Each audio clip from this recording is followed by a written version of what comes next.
نعم. أهلا بك أخي هيثم. أخي هيثم.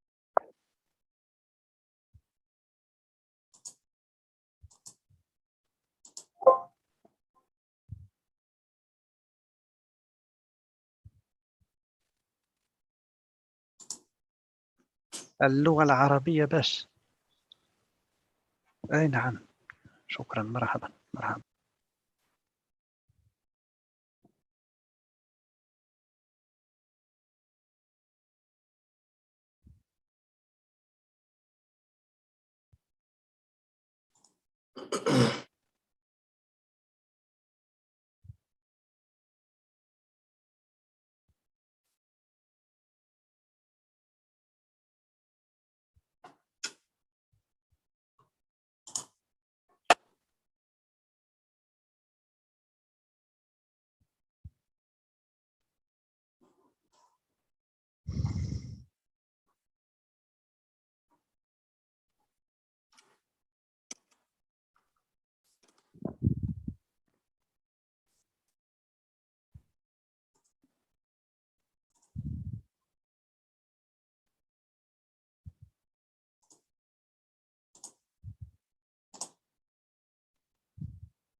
Brother Munsif, you may start. We're live.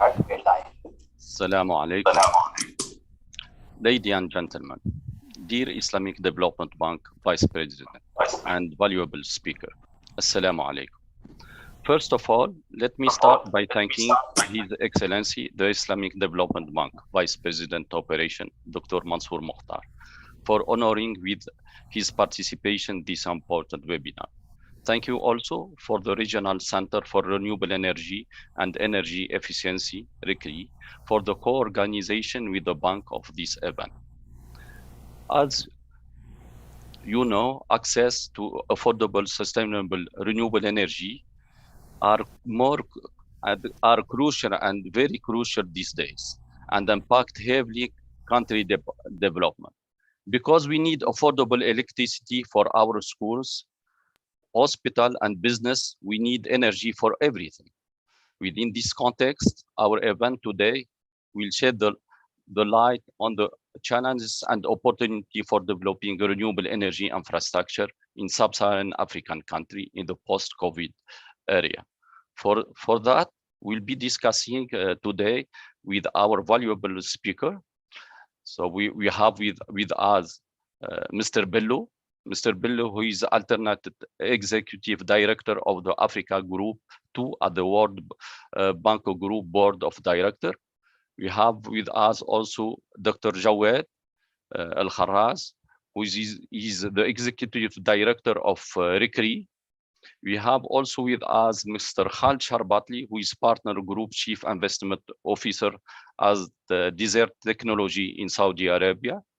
We have also with us Ali Zerweli, who is the Director of Cooperation and International Development at MESEN, Moroccan Agency for Sustainable Energy. And we have with us Mr. Nordin Mabrook, who is Operation Team Leader at the Economic Infrastructure and Islamic Development Bank in our regional hub of Dhaka. And last but not least, we have with us Mr. Hossein Mgibel, who is the lead global energy specialist at the Islamic Development Bank. Without further delay, I will pass the floor to His Excellency, the Islamic Development Bank Vice President Operation, Dr. Mansour Mokhtar, to address the welcoming speech. Dr. Mansour, the floor is yours. Please, Mr. Vice President. Assalamu alaikum wa rahmatullahi wa barakatuhu. At the onset, and on behalf of the Islamic Development Bank, please allow me to thank our distinguished panelists for joining us in today's important event. Particularly, I would like to thank the Regional Center for Renewable Energy and Energy Efficiency, RCREE, for organizing this webinar on resilient energy development through South-South cooperation. We are gathered here today to shed some light on the challenges faced by ISDB member countries and discuss opportunities for developing resilient, renewable energy infrastructure in sub-Saharan Africa. We will be sharing our knowledge and brainstorming together to come up with ideas, proposals, and feasible actions to respond to the dire needs of the ISDB member countries in the area of energy access, particularly those having the least access rate. Distinguished panelists and guests, since its establishment, Islamic Development Bank has championed South-South cooperation among its member countries. As the only multilateral development bank whose members consist entirely of the Global South, the bank has reflected this in its operations by bringing member countries together to help one another in solving common development challenges across a wide spectrum of sectors and thematic areas, including energy. So far, ISDB has contributed to the development of renewable energy projects in its member countries amounting to more than $3 billion through various projects and programs. We remain committed to continuing our support for sustainable energy infrastructure in our member countries. As all of you are aware, access to affordable and sustainable energy is a prerequisite for enabling the development of economic activities and securing poverty reduction. Africa lags behind other regions in the world in terms of electricity access, as about 600 million people in the continent do not have access to electricity. About 70% of the world population without electricity access are in sub-Saharan Africa. Distinguished panelists and guests, we are mindful of the disparities of electricity access and developing renewable energy projects in our member countries. For example, in North Africa, such as in Egypt, Algeria, Morocco, and Tunisia, access rate is reaching 100%, and efforts are being undertaken towards increasing the renewable energy portion in the energy mix. On the other hand, sub-Saharan African countries have a long-standing issue of limited supply of electricity, and currently nearly half of the African continent's inhabitants lack access to electricity. The situation remains at a stalemate due to lack of financial and technical capacity to develop and manage energy projects. Within this context, it is clear that in the continent of Africa, there is a huge potential for partnership among the countries themselves, whereby the wealth of knowledge and experience accumulated in energy in some countries can be tapped on and shared to the benefit of others through South-South cooperation. Building on its previous experiences under reverse linkage, the bank is in the process of formulating a regional cooperation program to strengthen renewable power generation and electrification sector in Africa.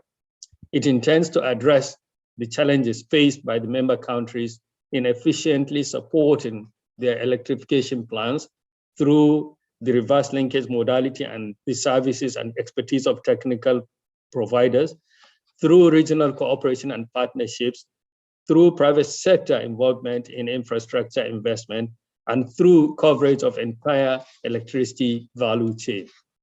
Distinguished panelists and guests, we are confident that through partnership among the member countries and with the involvement of important stakeholders such as Mason and ONIF from Morocco, RCREEE based in Egypt, Desert Technologies from Saudi Arabia, and Senelec from Senegal, we will be able to respond to the dire needs of our member countries in energy by utilizing the spirit of solidarity and the win-win approach of South-South cooperation.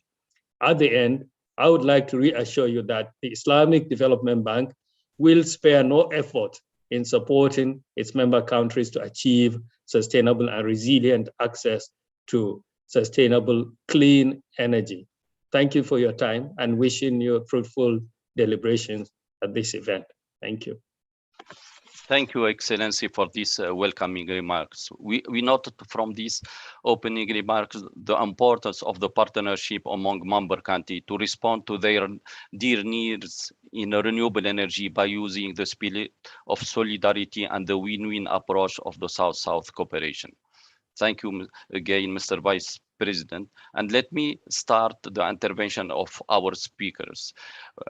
We will start with Mr. Abdusalam Bello. Good morning or good afternoon, Mr. Bello. As I said, Mr. Bello is Alternative Executive Director of the Africa Group 2 at the World Bank Group Board of Director. Prior to that, he held a series of senior positions in multilateral institutions. It includes the Chief of Staff of the new Partnership for Africa Development Agency and economist at the Islamic Development Bank. Mr. Bello, welcome. We know that there are a huge potential in renewable energy in the world and in Africa in particular, but we noticed that there are little actually and extremely low access in renewable energy in Africa. So please could you shed the light on the challenges and opportunity for developing resilient renewable energy infrastructure in sub-Saharan African country to be able to take advantage of this enormous potential of renewable energy? The floor is yours, Mr. Bello. Thank you very much, and good morning. Actually, it's 6 o'clock here where I am, and very glad to be here, and I want to appreciate the invitation extended to me by the Islamic Development Bank, and congratulations to both ISDB, but also RCREE for organizing this important event.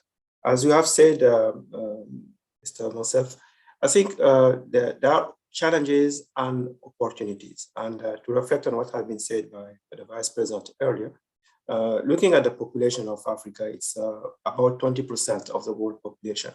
But meanwhile, if you look at its contribution to the global energy, it represents only 6% of the global energy demand, 3% of electricity demand, and only 4% of global power supply investments. So there is huge potential to increase or to change this approach.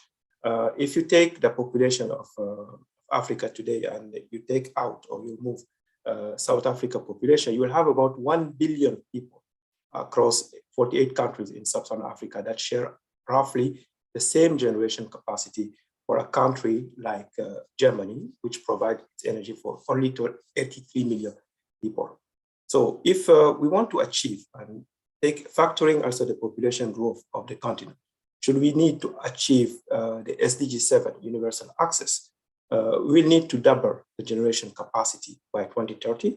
But if you want to still keep or achieve the universal access by 2050, we will have to increase this capacity by 5 from now to 2030 for the next, I will say, 30 years.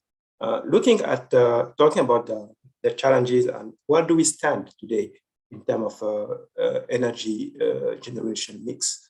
Actually, we have seen a lot of progress in the renewable energy, but still, if you take the recent figure, you will see that actually oil, gas, and coal represent about 80%, not more, if not more, of the current energy generation mix.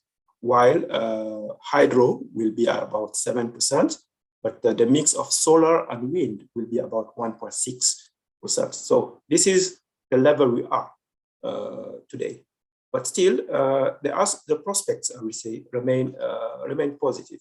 Over the last 10 years, over the last decade, actually, you will see that actually the renewable energy is having a growth rate of about 20% from the last decade, 2010, 2030.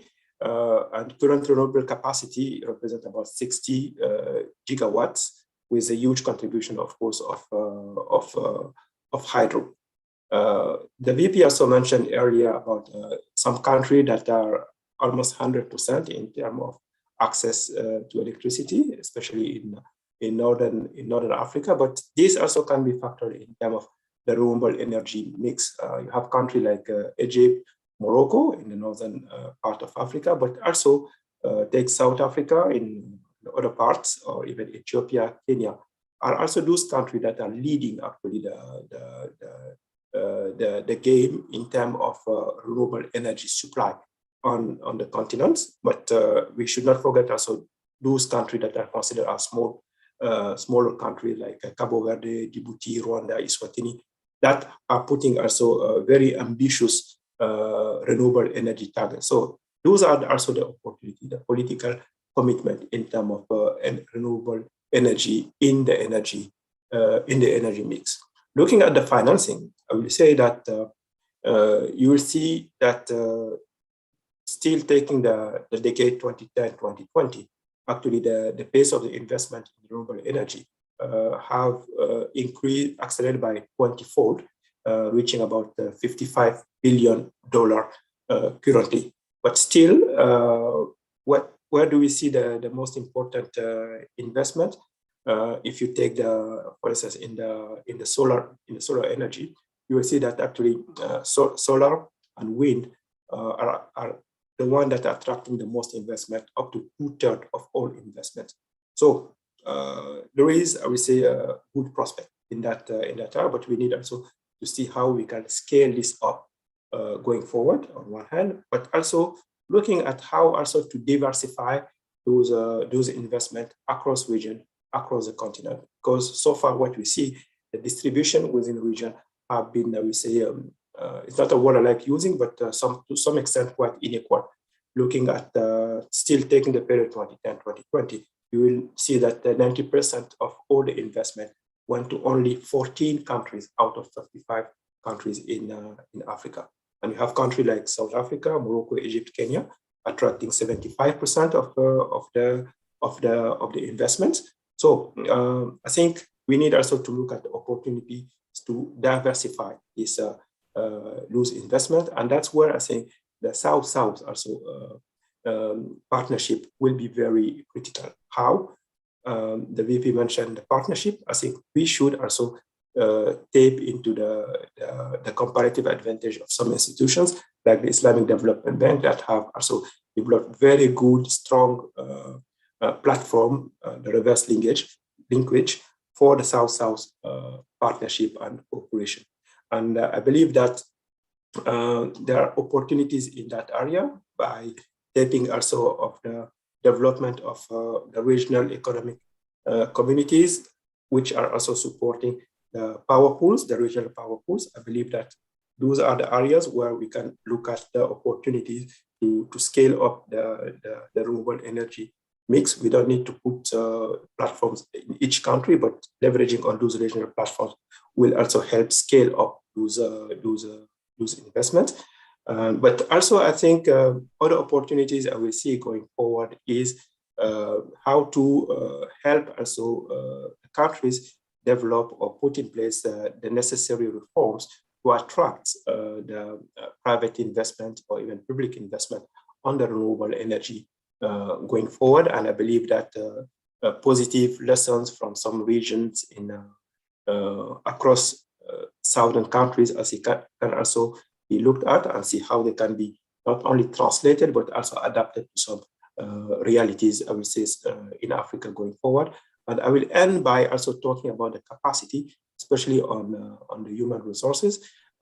Opportunities also, I believe that a country like Egypt, Morocco can also share some good lessons or even help build the capacity in renewable energy, starting from the vocational training, for instance, or engineering schools, but also how also to put necessary framework to attract wide skills to employment, wage improvements, but also looking at also the gender lens in terms of access to energy or even in the renewable energy sector, but also to finish there on communication, transparency, accountabilities when it comes to opportunities on the renewable energy. I will stop here and I will be glad to take any question going forward. Thank you again. Thank you, Mr. Bello, and thank you for this good perspective that you are giving for Africa, and this hints for actually an opportunity for the investment in renewable energy in Africa, and also actually the importance of capacity development in renewable energy. This will make a good transition to talk to our next speaker, Dr. Jawed. Dr. Jawed is the Executive Director of the Regional Center for Renewable Energy and Energy Efficiency, RECRE. It's an international governmental organization based in Cairo. Before Dr. Jawed used to be a Research and Development Director at the Middle East Desalination Research Center in Oman. And prior to that, he was also senior consultant and advisor for several international institutions. Dr. Jawed, actually from the from Mr. Bello, actually we noticed the importance of capacity development, investment in actually renewable energy. So from your perspective as a regional organization very active in actually in renewable energy and capacity development, how do you see actually the intervention of RECRE to promote and support building resilient energy infrastructure? The floor is yours, Dr. Jawed. Thank you very much, Dr. Monsef. Your Excellency, Dr. Mansour Muhtar, Vice President of Operations at the Islamic Development Bank. Excellencies, friends, ladies and gentlemen. We are in the Regional Center for Renewable Energy and Energy Efficiency, RECRE. We deeply thank the IDB for inviting us to co-organize this important side event, Resilient Energy Development through South-South Cooperation. And welcome to all the panelists and the audience. RECRE, at first, is an intergovernmental organization with diplomatic status with the objective to enable and increase the adoption of renewable energy and energy efficiency practices across pan-Arab countries.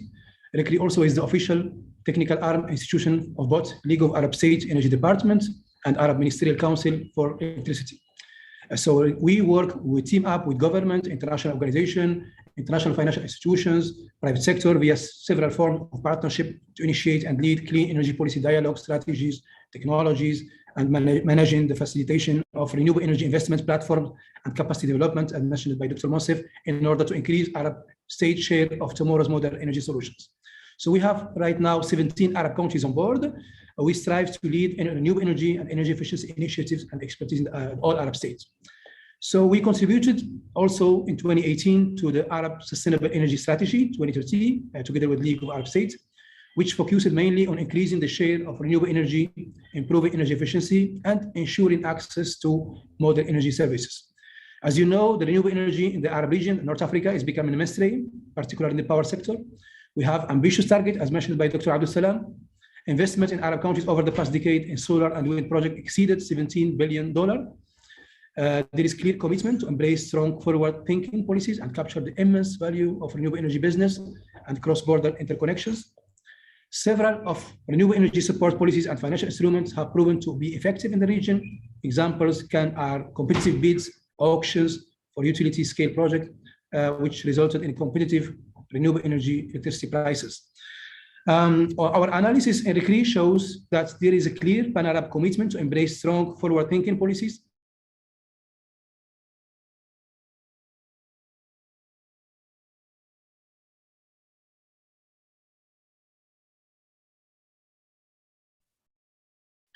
Dr. Jawed, we are having difficulty to listen to you. Dr. Jawed?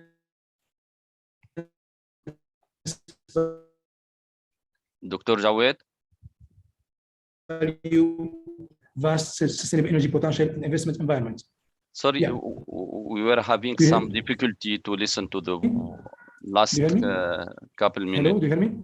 Yes, and now we are hearing you. Please go ahead.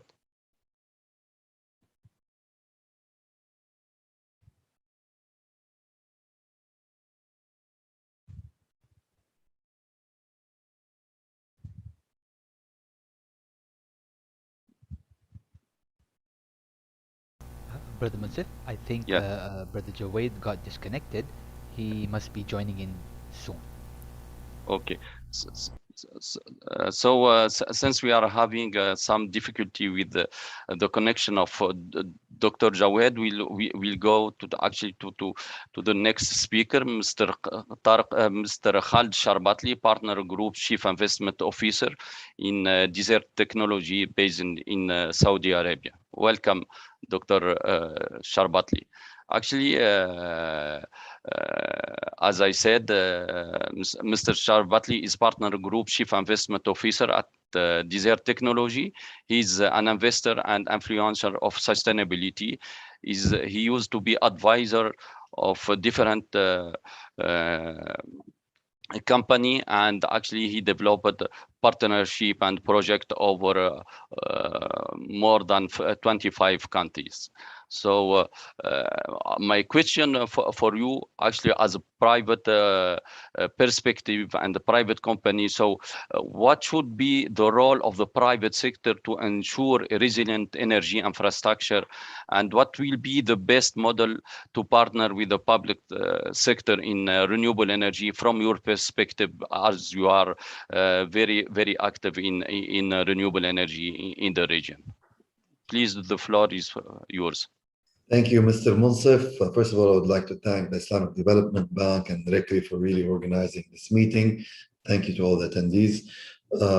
So I'm going to talk in general and maybe give everyone our view from the private sector on the industry and on what's going on in the region. So Desert Technologies, we do development, we do EPC, and we do manufacturing.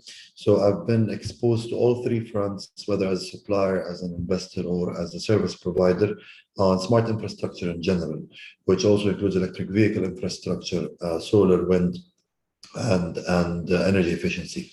So for sure, the past couple of years, we have seen a lot of delays in projects, a lot of delays in funding, a lot of delays in tenders being released because of the increase in prices across the supply chain. And it's a global thing. It's not only for renewable energy, but it is definitely affecting renewables in a very big matter. Prices are up 30-40% in a lot of cases, which made a lot of, let's say, off-takers re-strategize on what they want to do, and a lot of projects to be delayed and pushed forward. So I hope that within the next couple of months, we're seeing a stabilization in prices, especially for the material, especially on the solar panels, cables, etc. And once the stabilization happens, we're going to see a boom in projects because of the increase in the oil price. So the demand for renewables has increased dramatically. And I think the huge influx of projects will start coming in by the end of this year and beginning of next year. So obviously what we're looking today is BOT as the main driver of the market. All off-takers are expecting, developers to come in and invest and develop projects, whether it's BOT, BOO, BOOT. However, maybe today, if we can, from just my bit, there are three things just to focus on, and maybe also off-takers need to focus on. One, the prices are different. So the prices we used to get in 2019 and 2020 no longer exist. However, the opportunity cost is much better because the prices of all alternative energies have also increased. So for all off-takers, it's very important to understand that what we used to see, the 1 cent, 2 cent, 3 cent solar energy prices don't exist anymore. Prices are up, and we need to give some room for developers to make some margins. Otherwise, if developers and EPC contractors don't make any returns, this BOT methodology will not continue. So a lot of revisions are happening. The second thing is that solar is now more important than ever, and I believe manufacturing and support for manufacturing facilities in the region should also increase. We're seeing a lot of support for manufacturing in Saudi. Egypt is also pushing the agenda. However, in the region overall, we need to support manufacturing activities and localize our production in order to maintain some sort of energy security in the future. We cannot depend on China and India to supply the world as we used to see before because of constant disruptions in supply chain. So localization is very, very important. And the third thing is bankability. So also another issue is that a lot of off-takers are not streamlined. So you find each off-taker with a different legal advice, different legal structure. So streamlining this would be something maybe Islamic Development Bank can really support with, which is the World Bank also is doing today. For instance, scaling solar, where you can streamline the legal framework, the financial framework, so developers can come in, plug and play. It will take a developer 3 months to sign a PPA, 3 months to finance it, rather than 3, 4, 5 years to negotiate and go through the terms. And what we realize is that, especially in the private off-takers, private sector off-takers, is that they tend to have their own legal framework, which makes it very difficult to finance. So yeah, these are my three main things. Prices are up for sure. Solar is the way to go, and the legal framework is very important.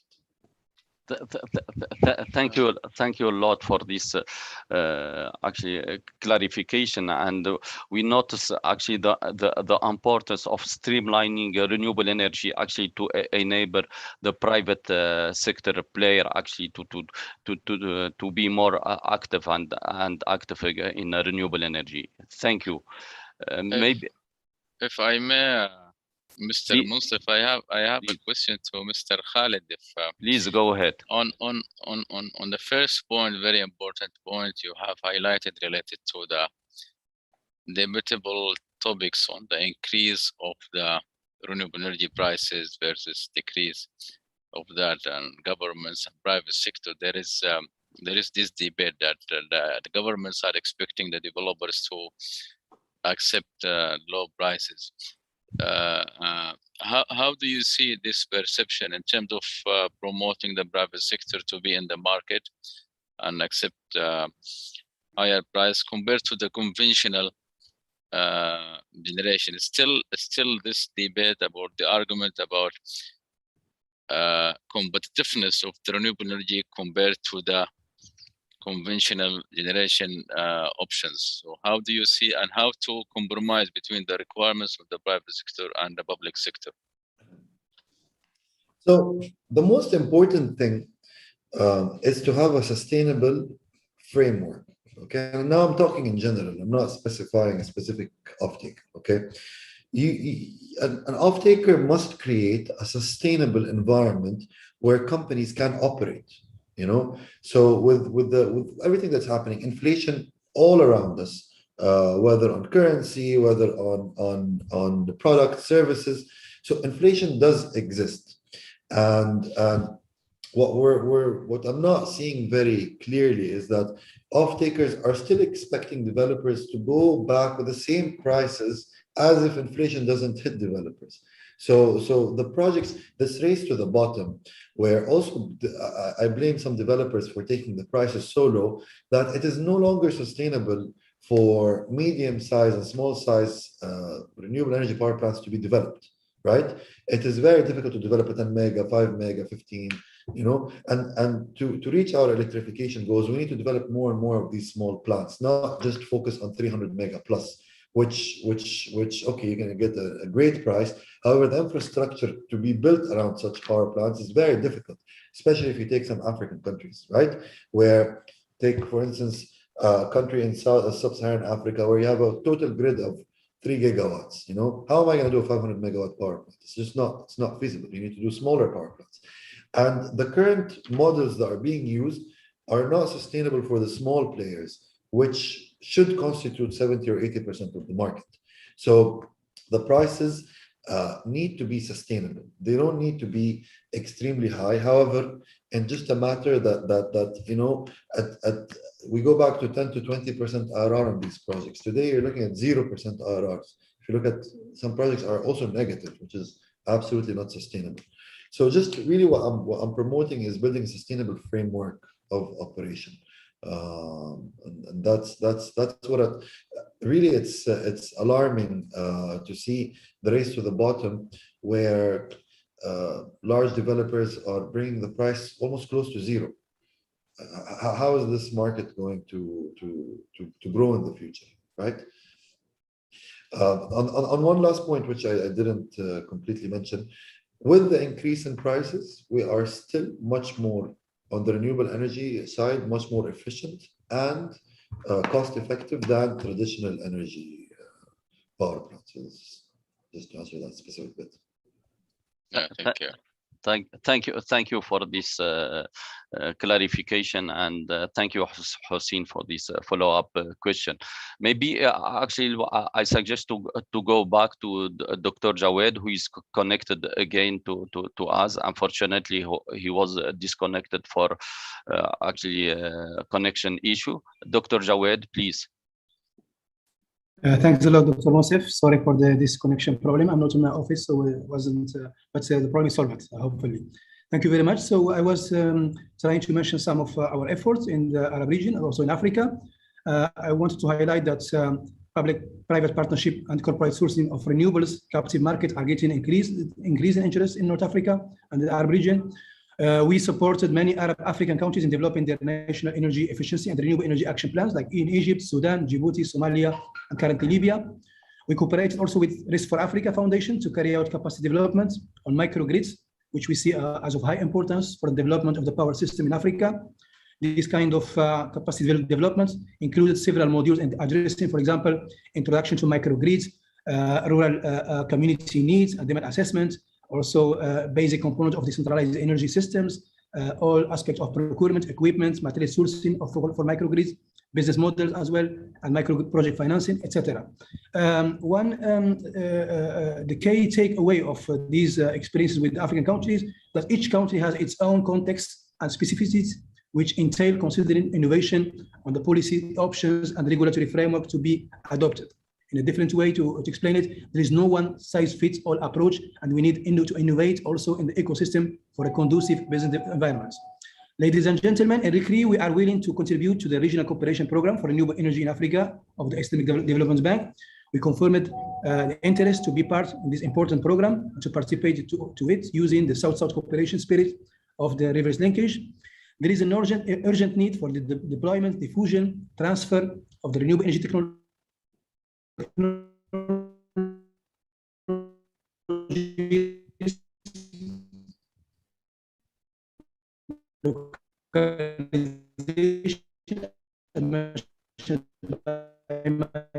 my colleague previously, including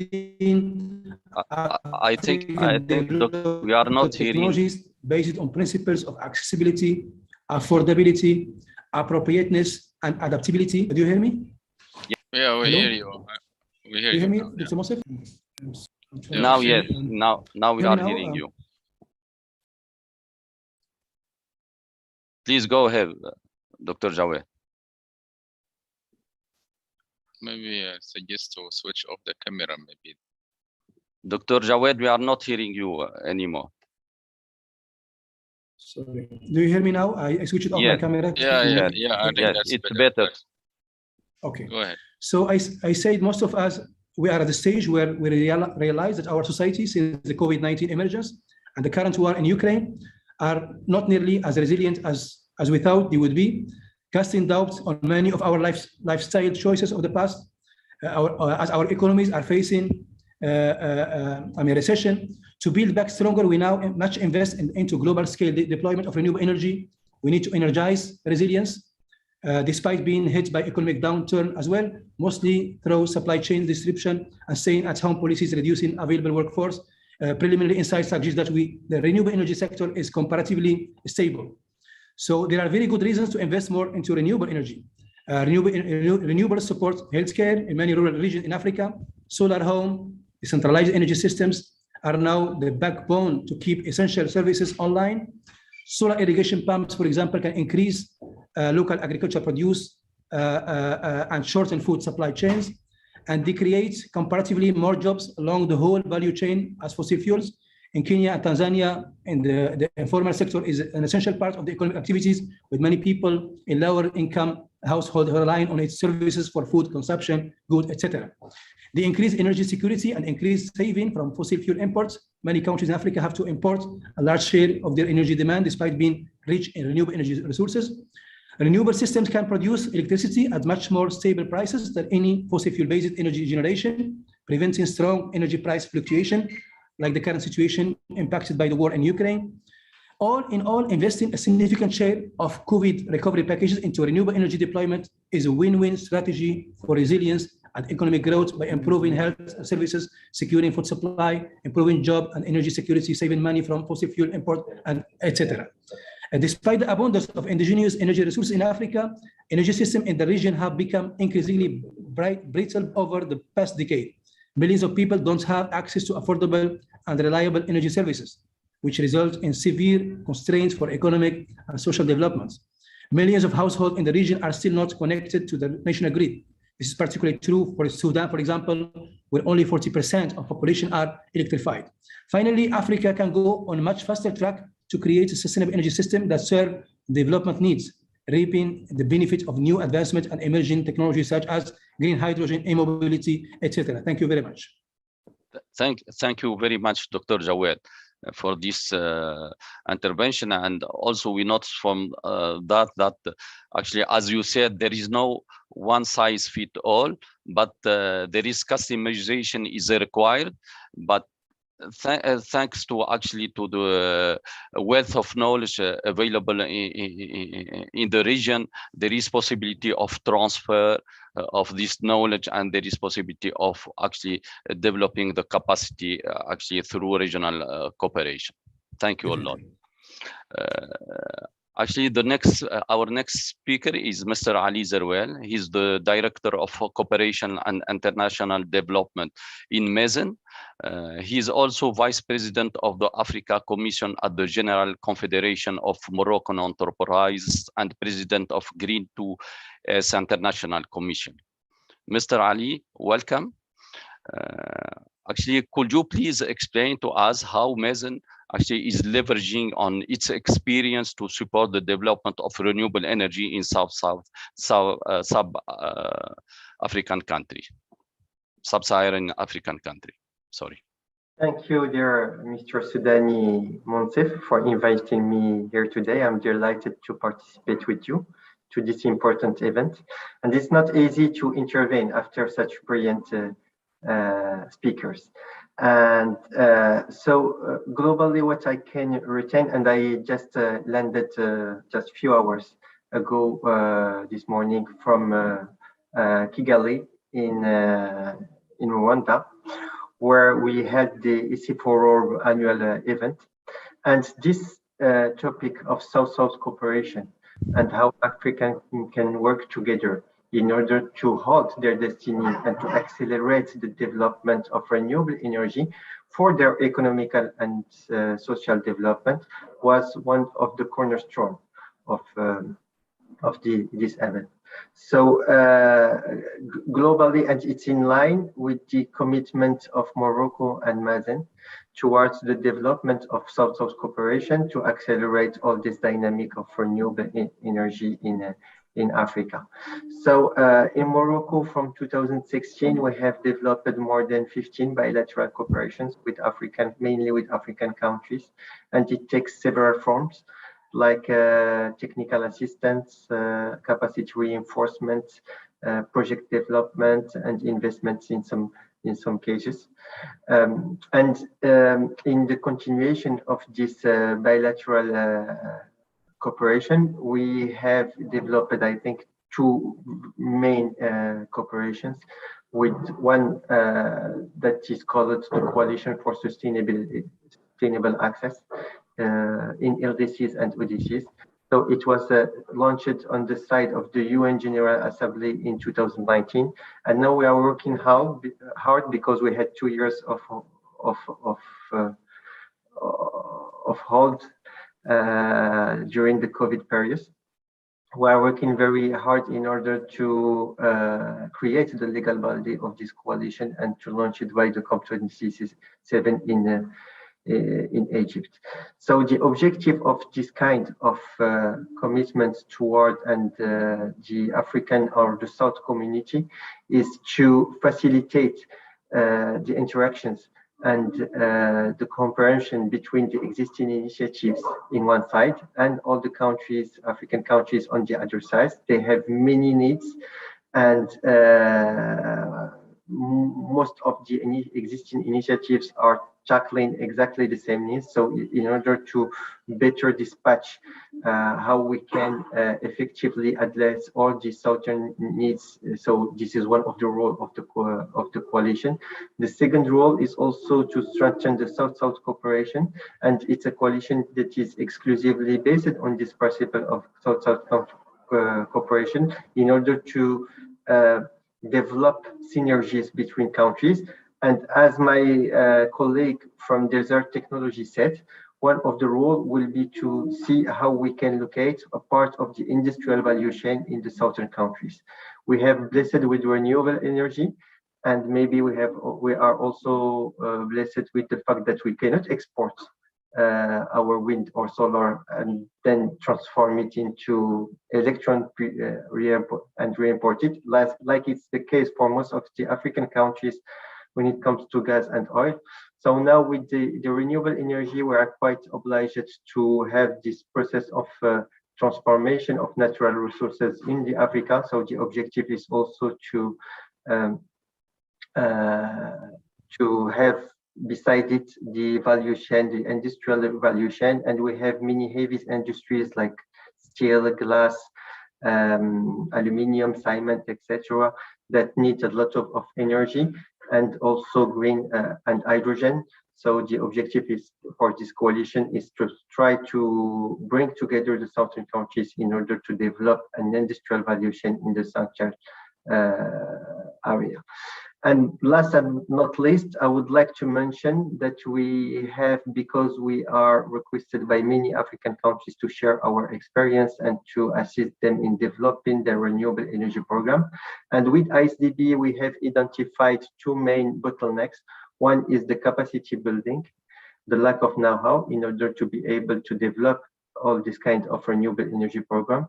And the second one is a lack of project preparations, because we agree that most of the actors are claiming that there is a lack of financing in the ecosystem of renewable energy, while with ISDB we think that it's not really a lack of financing, but it's a lack of bankable projects. So we have launched a very strong partnership together that is aiming to reinforce the capacities of the African countries member of ISDB Bank in one side, and on the other side is to assist all these countries to develop renewable energy projects. And we are glad to say that this strategic partnership is quite appreciated by many African countries, and we have counted 9 today that have expressed their willingness to be part of this initiative and to propose concrete projects to be developed under the framework of this initiative. We will announce very soon at least 2 countries with whom we have finalized all the administrative process with the official request and official document to be signed in order to launch the development of concrete projects on the ground. So I agree with what Erkwe said, the World Bank before, and also the Vice President of the ISDB. We need really to strengthen the know-how and the own capacities of African countries in order to accelerate globally this dynamic of renewable energy development.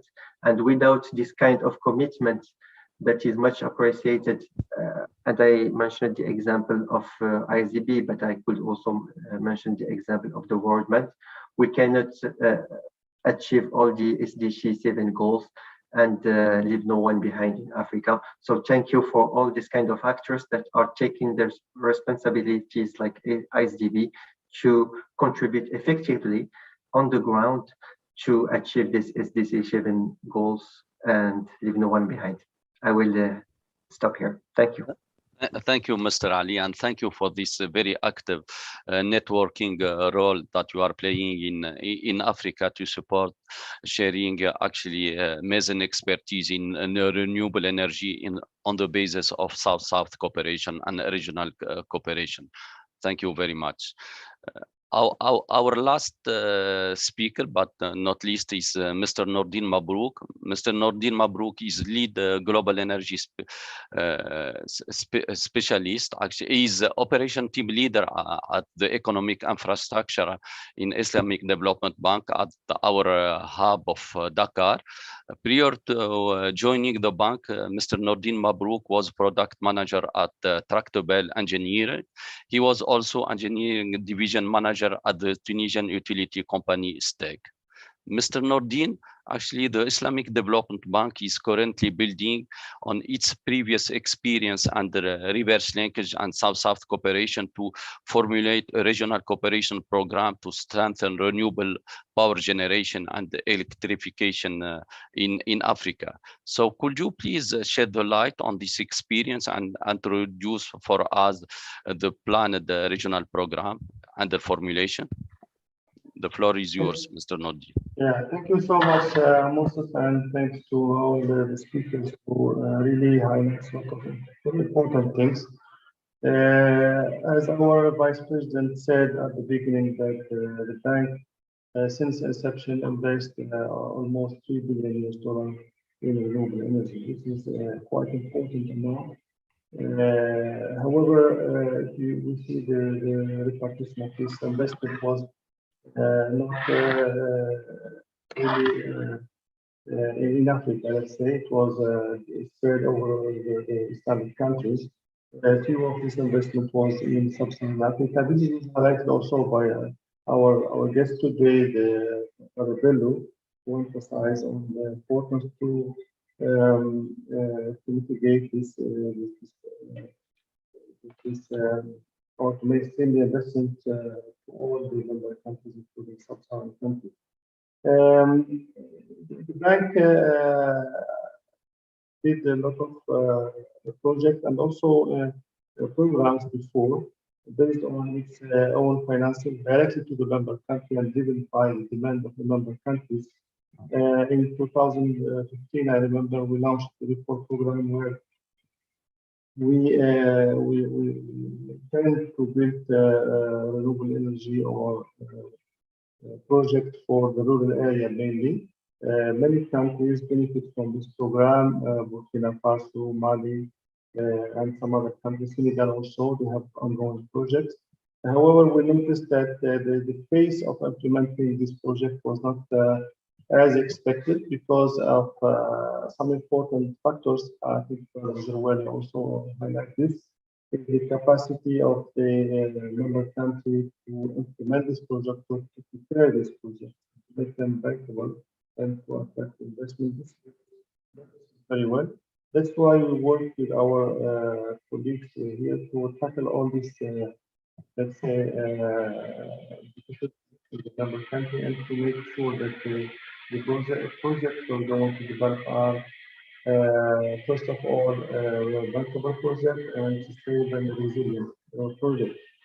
Let me first, let's at the beginning highlight that the bank in 2019 has launched and approved its energy policy, which framed the potential of energy in the energy sector, and also followed by the energy strategy to provide the operational modality for the next 5 years, up to 2025. And also the regional cooperation and integration should be at the heart of IDB orientation, and we have our policy of also. And on top of that, the new ISDB strategic orientation highlighted by the top management of the bank, which will focus on a resilient and economy. So under all this, let's say, strategic orientation and framework, we are developing internally with the participation of many departments coordinated by FCI department and the University department. The program is intended to launch it beginning of next year, inshallah, the approval of the board. So the proposed program intends to address difficulties faced by the bank in efficiency support of electrification, and this is also highlighted by colleagues before. And it is well known with all entities of the group. And these difficulties, we would like to tackle them through adopting an innovative approach to reversing modality. So we want to leverage on the fears of many of our member countries and institutions who actually contributed in their country to reach the universal access, but also to integrate as much as possible the renewable energy in the energy mix. We're talking here about mainly the North African country and some of our countries in Asia. Secondly, to encourage regional cooperation partnerships. Also, in this regards, we would like that institutions like Mazen or UNI or STEP or ERC in Egypt, who really have a lot of lessons learned, a lot of projects with success. I would like them to partner with us and to transfer their know-how and participate in building the capacity of all the member countries. And also, third, we would like in this program to maximize the involvement of the private sector in infrastructure, because I think this was highlighted very well with our bill in the World Bank regarding the amount needed, the huge amount needed to invest in the renewable energy in South countries.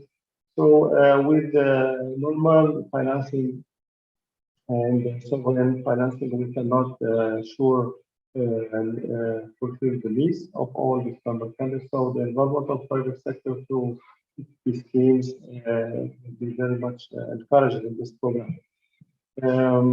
So the program will focus also on member countries registering the lowest rate of access to electricity. So through main two technical solutions we are going to adopt. The off-grid solution based on small utility scale solar plants. We were talking about size less than 10 megawatts, and this part will focus on also.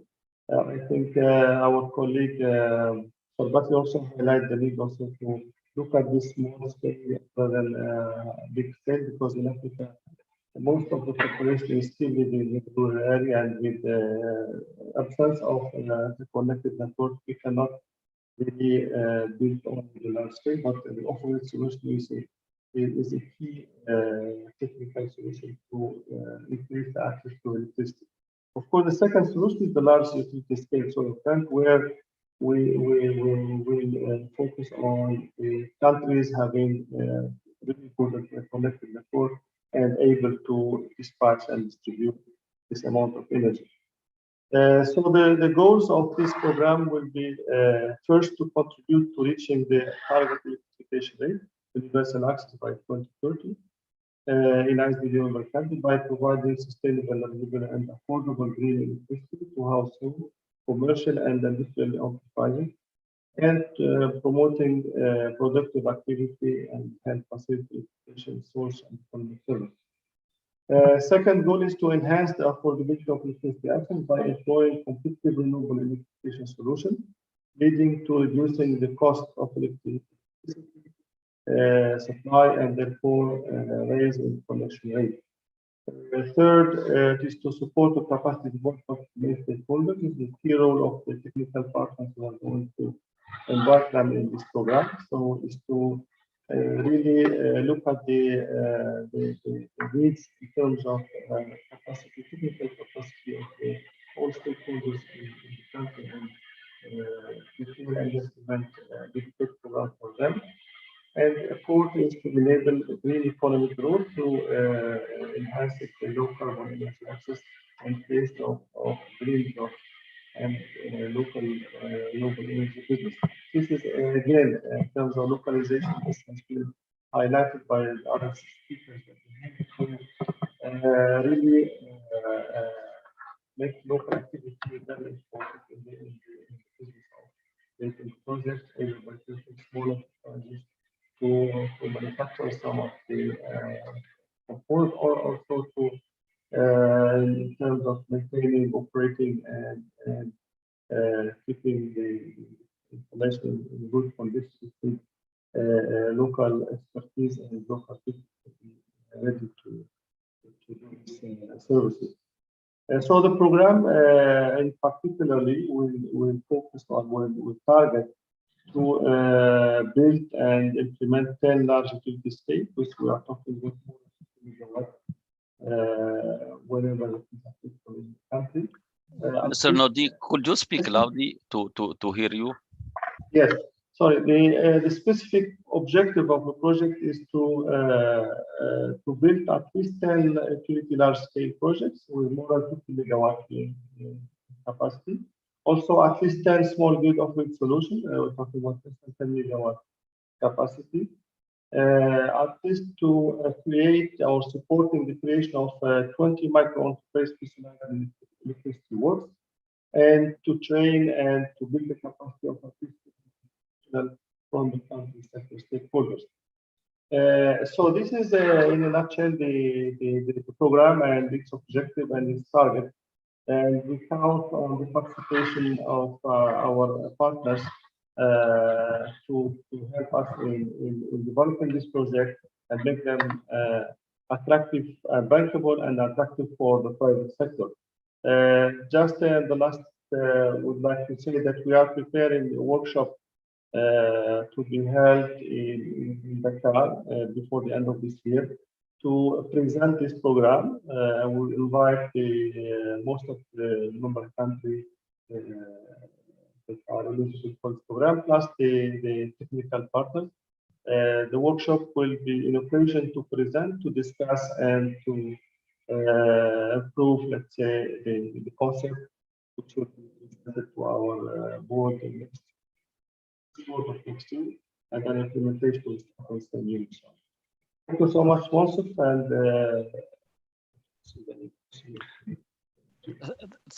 Thank you very much.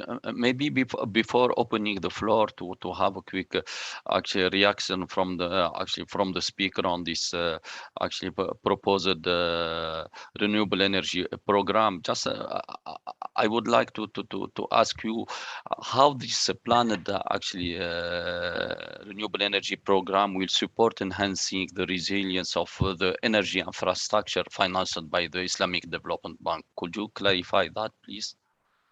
Thank you, Musa, for this interesting question. You know, resilience is something very important that needs to be addressed in all the project cycle phases, starting from the preparation and planning up to the project closing. So, considering this, and considering also that the most challenging phase of the project where we need to design or to address the resilience issues is the planning and preparation. So planning and preparation of project is crucial to ensure that project will be resilient, will be sustainable. That's why we count on our technical partners who have a lot of experience to support, and they will directly by themselves preparing the project and reviewing all the institutional framework in the country, and doing the feasibility study, and designing the project. And while designing the project at the planning stage, preparation stage, all these factors that ensure the resilience will be considered in the cost, or in the design, or in the size, or in the procurement, and also in the operational business. So all these factors will be really looked at the beginning of the early stage of the project. So all the requirements will be considered and included in the project design, and ensure the implementation. Thank you. Thank you very much for this clarification. Actually, I would invite actually the speaker if there is any feedback or any quick comment on this program that was introduced by Mr. Nordin. Yes, can I come in? Yeah, please go ahead. Okay, no, thank you again very much, and very good discussion and presentation by all the speakers to reflect on what has been said by Mr. Nordin, just to maybe make, if I may, make kind of recommendations, since Nordin also is based in Dakar, is to look at also what the World Bank group is doing in that area, starting with the IFC, which is a private sector component of the World Bank group. There is this initiative called Scaling Solar that I believe can be a very good opportunity to look at and see what kind of partnership actually can be developed in that area, because through Scaling Solar, actually the IFC is working with governments to help mobilize private investments on grid connected solar projects actually. And what they've been doing, they came with this kind of program which start by providing an advice to governments on and to assess the right size and location of solar EV power plants in a country's grid. And second, there is also a process to support, put in place tendering to ensure strong participation and competition for various industry players. And then there is also, they are putting in place what we call standardized project documents to eliminate negotiation and ensure speed and bankability. And bankability is critical. What has been said by previous colleagues here.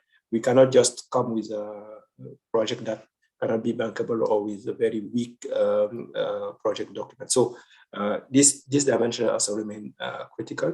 And then there is also a point to look at opportunities of financing and providing insurance linked to those tenders, and that will be provided also to all bidders. And last but not least, also looking at all the areas related to risk management, credit enhancement products to lower the financing cost and deliver power at lower tariffs. And it has been proven to be quite successful. We have seen operations that have started in countries like Zambia, Senegal, Burkina Faso, and Niger. And it's attracting also a lot of interest in the southern hemisphere, I would say, especially from the southern hemisphere private sector. For instance, when Niger started its Scaling Solar initiative, it attracted interest from Turkish investors to come and look at how to provide financing in the renewable energy in Niger. So I believe that those also initiatives can be looked at going forward, and I'll be glad also to make the connection going forward. Thank you. Thank you very much, Mr. Bello. Definitely, actually, working with the stakeholder, actually the regional stakeholder and international stakeholder, actually in Africa, will be very much welcomed, because actually the financial resources are not that huge. So avoiding duplication and actually building partnership will be very keen, actually, and needed actually to support the development of renewable energy actually infrastructure in Africa. Mr. Nordin. Yeah, indeed, Monsef, you well said this. We are aware about what is being done by the World Bank and African continent, because these are the main players working in the continent. We are in close discussion. We have recently discussing very promoted project in Guinea-Bissau, where the World Bank will share with us the project, and we are studying it. Inshallah, to be in the work program of next year. Also with African Development Bank, we are having a lot of discussion regarding very specific projects, and actually will be complementing these initiatives already launched by our other MDBs.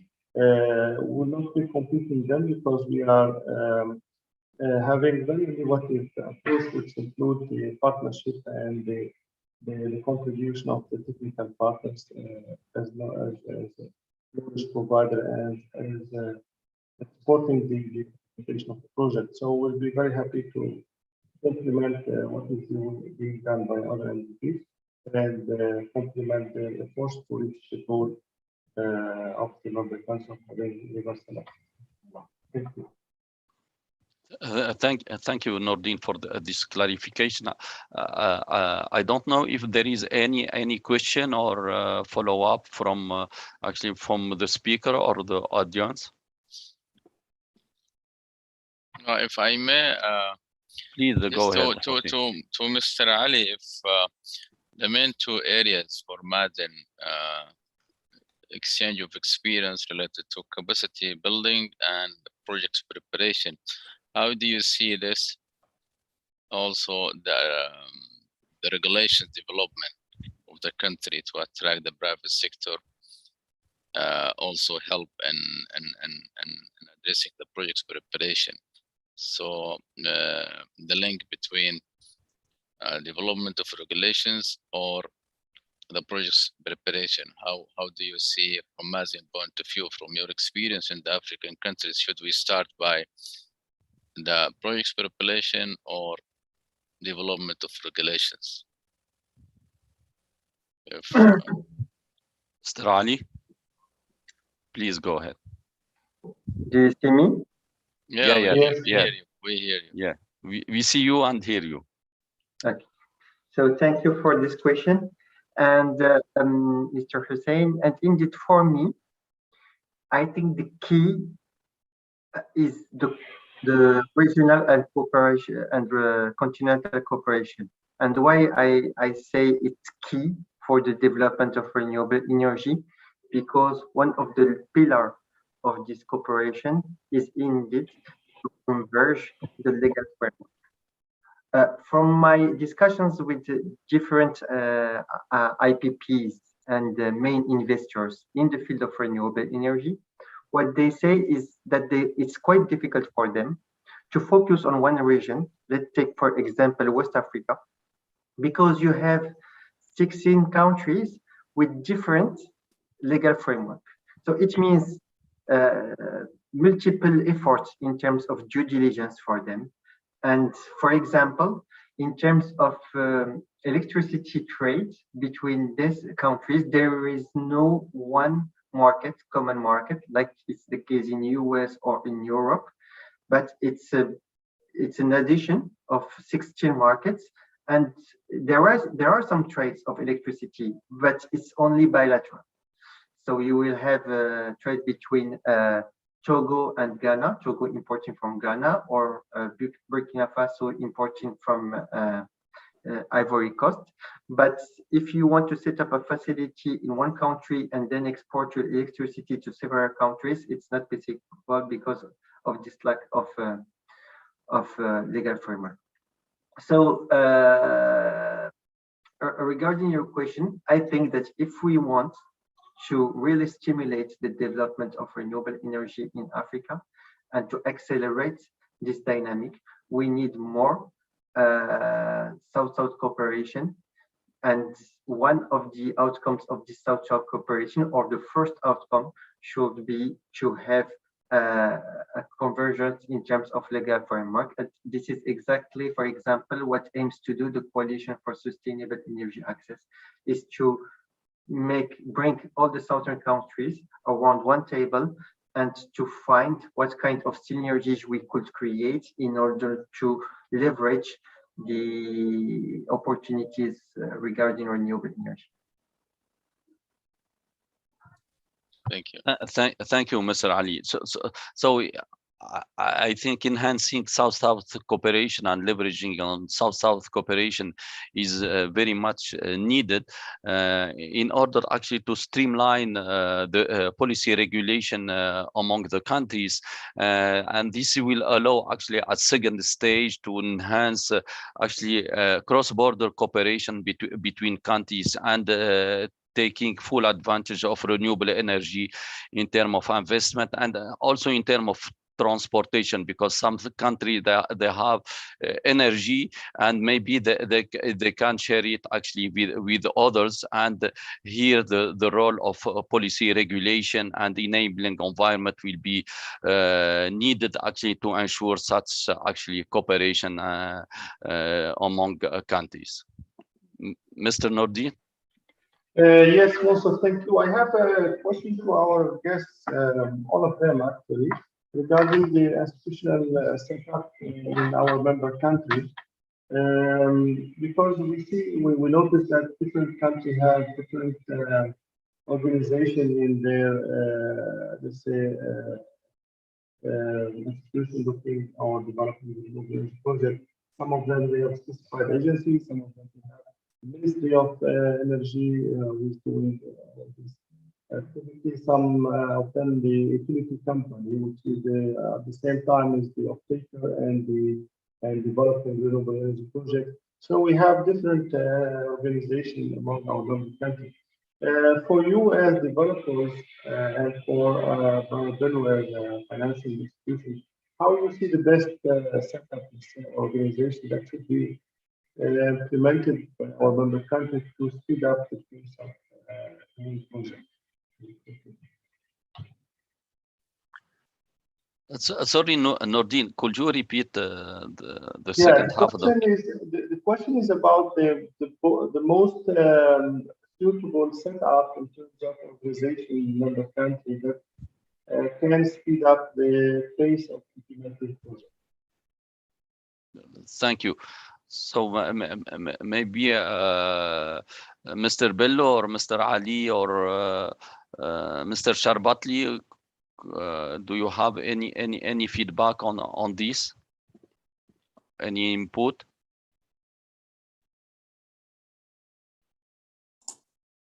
If I hear well, it's about the best setup, right? Yeah, that's yeah. Okay. Well, I'm not sure if we have a specific institutional arrangement, but what we can say is definitely we don't need to reinvent the wheel or create new institutions going forward, but rather to see how we bring more efficiency in the existing system. In the region, for instance, we have the West Africa Power Pool. So how can we make sure that by working together, providing the power generation, putting this energy in the distribution network in the region? I think this can be one area to look at. I know that there are some series of reform to create a regional market for energy. Some countries are using that on bilateral. I believe that those can be also another setup to look at, and therefore it can help bring more IPPs, independent power producer, and to put the energy in that grid. I will say also the last point, looking at the setting, at least in the Sahel region, for instance, looking at the size of the landscape, the superficie, and therefore the capacity or the weak capacity of the utilities to be able to cover the size, I mean, and the need for the increasing population, is also how to come with more off-grid solution. That's where I believe that we can really have more value addition. So therefore, I will not be able to come and say, okay, this is the right institutional setup. I think we need to look at it on a more opportunistic way and looking at that on case-by-case basis.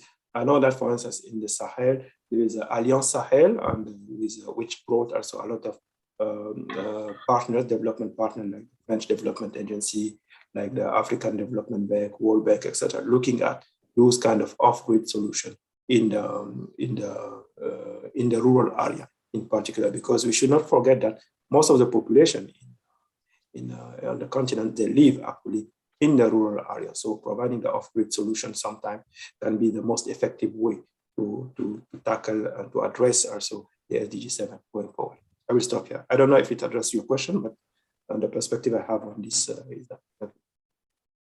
Thank you. Thank you a lot. Thank you, Mr. Ali. Any additional input on this perspective?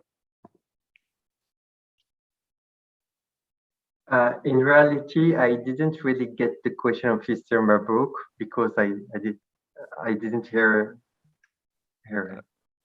Nordin, please. Yes, just to explain again, we know at the continent level, we have, Barbelu also highlight the importance of the work at the regional organization, maybe the other regional groups, but also at the country level, we have different institutional setup, let's say, which sometimes doesn't work very well to speed up the implementation of projects. So from the developer point of view, how you see maybe the best way to deal with these countries?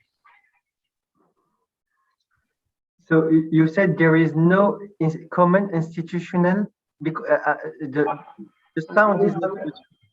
Sorry, I mean there is a different organization in our member country. We don't have the same setup. From your point of view, what is the best way to deal with that? I think we already have some examples of institutions that could work towards converging the institutional setup and the legal framework between the countries. We have the SAP for South African Power Pool. We have the WAP, West African, CAP, EAPP. So, and we have also ECRI or other Arab organizations that could play this role for North Africa. So I think we have in terms of tools to work toward this conversion, I think we are quite blessed. What we do not have is some kind of platform that is bringing together all these countries to set up common goals and to be aware that this cooperation and working together on the same platform will help them to achieve their own goal. For example, putting in place a common market is not removing sovereignty for each country in terms of electricity or energy. At the opposite, it brings in additional opportunities or leverage for the country to ensure that their energy needs is really covered. And if we work together to take advantage of the European experience, who I repeat, Europe were created initially for energy, for the coal alliance in Europe, and then energy alliance. So it was extended to a common market, etc. So maybe based on this experience of Europe, we could at the regional level work together in order to create, to leverage the existing institutions and to make them work toward a unique legal framework and a unique market. Thank you. Very clear. Thank you so much. Thank you very much. Thank you very much. Actually, we exceeded the time allocated for this webinar. So I would like to thank the speakers, Mr. Ali, Dr. Jawed, Mr. Khalid, Mr. Bello, Mr. Nordin, and I will give the floor to Mr. Hussein to make the concluding remark. Thank you a lot. Yeah, thank you, Munsif, and I would like to also to thank all our esteemed panelists for this rich discussion, and sorry for exceeding the time. It seems that there is very high consensus about the challenges facing the sector, especially in Africa, and the challenges are huge, and there is a long way to go and address the energy access issue. However, one of the main takeaway of this session is that cooperation and partnership are key elements in addressing the challenges. Governments, MDBs, private sector should cooperate and work together to help overcoming this issue. In fact, all stakeholders are willing to contribute to address the issue, However, how to design this cooperation and capitalize on the joint efforts which is being made by everybody is a key success factor for addressing the energy access utilizing renewables. So defining the role for each stakeholder can play a high importance and would help in addressing the issue. In fact, we need to turn these talks into action, and this session was meant to include this diversification of panelists to hear from everybody.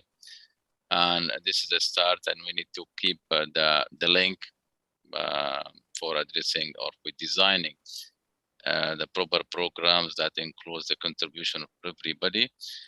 I would like to thank you again, and those who attended the session, and we'll be glad to receive your reactions, suggestions on the program explained by Mr. Nordin and how it could be improved. And thank you to you all, and I hope that you have enjoyed the sessions and it was useful for all those who attended. So much. Thank you a lot, Hossein. Thank you. Thank you, everybody. Thank you. Thank you. Thank you Bye. so much. Thank you all. Thank you very much.